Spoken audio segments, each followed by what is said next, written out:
Hi there. I'm going to present Lowe's from Fix and Six, a Vine project we did. You'll have the option of either watching all of the Fix and Six videos we did or listening to me. You can't do them both. But one of the key themes in doing social and doing things non-traditional is obviously sustainability of the project work and volume project work versus quick hits or versus the traditional world. So we've been doing the Vines for well over a year, and so this is do a couple a month, and so here they come. There we go. So we want to be in mobile and we want to be in social, and we recognize that Vine is well. I think the first recognition we do is that actually video is integral to the social experience. And so we recognize that Vine is a social platform, but it's also a video platform. So we felt like it was very important to be in the space and to look at it from a video standpoint. We also knew that Vine at the time was niche, but we decided we didn't mind that it was a niche because we knew people were playing there, and we were playing there. We actually had an internal Vine film festival within BBDO, and everyone got together. We weren't sure about it. We weren't sure about the platform at first, but it started to catch on, and really we generated hundreds of Vines out of it, and it was a really fun thing. We in turn took that to the client, and so we brought to the client with experience. And I think this was an experimental thing in the first place, particularly because it was niche.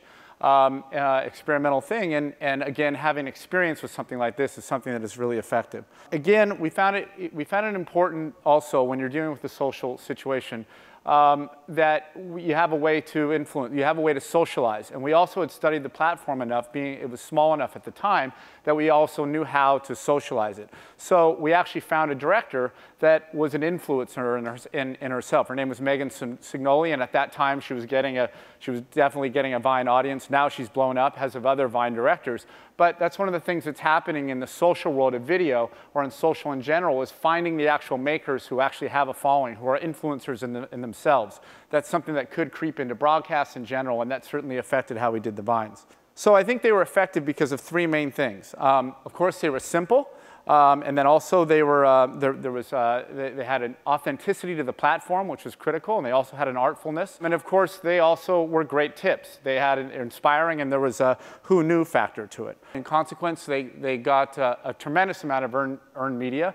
But in the end, also, the question comes is, did they deliver at scale? Was there scale level engagement? What was the ROI? How did it work? And so forth. And again, obviously, you can tell by these things, they were very low cost. They were low cost to make, so it was low tension, low pain for the client. It was an easy thing to sell. That's the experimental landscape. We call it make it painless. That's not what it is. I can't remember what I say.